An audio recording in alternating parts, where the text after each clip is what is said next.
So in this video, we'll be continuing with the liberal theory of state. We'll be looking at constitutionalism and liberal democracy. How do we define a constitution? The simplest definition is the constitution is a document that expresses the kind of society that a nation wants to be. I repeat, the constitution is a document that expresses the kind of a society that a nation wants to be. It defines the form of government that will take shape, the allocation of duties and powers between the different arms of the state, and the basic rules and laws that will help in governance. I repeat, a constitution defines the form of government that will take shape, whether it is a republic, whether it is not a republic or a monarchy or any other kind of government. For example, we have three wings in the government, that is the legislature, executive, and judiciary. So all of this is defined by the constitution. It also allocates duties and powers between different arms of the state. As we just saw, there are different arms of the state: legislature, executive, judiciary. How are the powers distributed between them? There is the federal government, the union government. So how is the power divided between the federal government and the union government? So all these basic rules and how the government takes form is defined by the constitution. The constitution is the mother document, and the ideals set in the constitution become the basis for all further legislation and regulation in the country. I repeat, the constitution is the mother document. Constitutionalism, hence, by definition, is the practice of limited government and is a product of political liberalism. So constitutionalism is the practice of limited government and it is a product of political liberalism. So what does limited government mean? Limited government means it's a government whose powers are curbed. The powers are not absolute. Some of the actions that the government can take with respect to its citizens are curbed. So this is a limited government. So constitutionalism is the practice of a limited government and is a product of political liberalism. As power is distributed amongst the various institutions that form the government, it is a distributed power scheme with checks and balances against usurping of power by any single institution. So here we are talking about checks and balances and a distributed power scheme so that no single institution can take over the entire ruling of a country. So in a liberal state, the following features are present. First one, a codified constitution like we have in India, a list of rights, absolute and qualified. So some of the rights cannot be trespassed by the state, some of the rights can be trespassed by the state. So we have both absolute rights which cannot be trespassed by the state, and we have qualified rights which can be trespassed by the state. So we have a codified constitution, we have a list of rights, then there is a separation of power, that is there are plural centers of power. Power is not vested in a single person. For example, in a fascist regime, all the power might be centered around a single person or a single oligarch. But in case of a liberal state, we see a separation of power, that is power is divided between the three arms of the state, that is the executive, legislature and judiciary, and there is further diversification of power. So separation of powers is a very important tenet of a liberal state. We also have checks and balances between different institutions. For example, let's say there is judicial overreach, then the parliament can go and enact a law that nullifies this judicial overreach. Or if the parliament is passing such a law that is in contravention with the constitution, then the judiciary can step in and say that such a law is invalid. So there are checks and balances. No single institution can take up more power than it is supposed to. If it does, then there are other institutions that will put it in its place. Then the fifth point is a federal government. A federal government is also a very important part of a liberal state. So I'll just repeat the 5 points. The 5 points are: a liberal state has the following features: 1, codified constitution; 2, a list of rights, absolute and qualified; 3, separation of powers, that is plural centers of powers; 4, checks and balances between different institutions; 5, a federal government. So one of the foremost advocates of checks and balances was the French philosopher Montesquieu.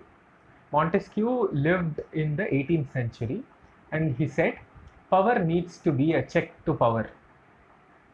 Montesquieu proposed that the legislative, the executive, and judicial functions of the state must be separated and handled by different institutions, each independent of the other. So this is what we see in a modern polity as well, where we see there is a separation of function between the legislative, executive, and judiciary. This Montesquieu hoped would prevent any individual or an oligarch from gaining absolute control. Please think and discuss how the theory of checks and balances is implemented in India. This is a task for you. We'll continue now. Now we'll look at liberal democracy. So in his famous Gettysburg Address of 1863, Lincoln would go on to talk about government of the people, by the people, and for the people. This is the basis of a liberal democracy, along with a limited government, of course. The following are the important elements of a liberal democracy. The first point, liberal democracy favors universal adult franchise. So what does universal adult franchise mean? Universal adult franchise means anybody who is an adult and who is eligible to vote should be allowed to vote so that he has a part in the democracy. So liberal democracy favors universal adult franchise and the concept of one man, one vote. I repeat, liberal democracy favors one man, one vote. We see a representative form of indirect democracy where representatives are elected by the people who run the government. I repeat, we see a representative form of indirect democracy where representatives elected by the people run the government. So this is true in India's case as well. So the second point is there is political pluralism, different political parties pandering to different kinds of people, hence representing wide interests. Even in India, you can see political pluralism at its highest. You have BJP, which is considered to be a mainly Hindu party. You have, let's say, something like AIMM, which is mainly a Muslim party. And then you have Congress, which tries to pander to both sections of the society. That is, it tries to pander to the Dalits, it tries to pander to the Muslims, it tries to pander to the Hindus. So there is political pluralism, that is different kinds of political parties pandering to different kinds of people. Then we have internal and external checks on different institutions of the government. So a liberal democracy also has internal and external checks on different institutions in the government. I've already given an example for this where we saw how the legislature and judiciary balance each other out. Then we have existence of civil societies. Civil societies represent the interests of the people and keep the government on its toes with respect to varied social issues. I repeat, existence of civil societies is a very important tenet of a liberal democracy. Civil societies represent the interests of the people and keeps the government on its toes with respect to varied social issues. Now the question comes, how do we reconcile democracy with liberal individualism? Of course, democracy poses certain questions to liberalism. This much is clear. The individual is central to liberalism.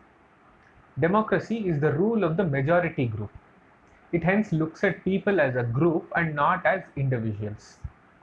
In the words of Alexis de Tocqueville, democracy is the tyranny of the majority.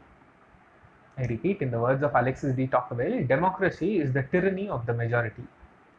James Madison, who lived through the 18th and 19th centuries, was a US political theorist, and he argued that the best defense against a majority tyranny is a network of checks and balances that would make government responsive to competing minorities.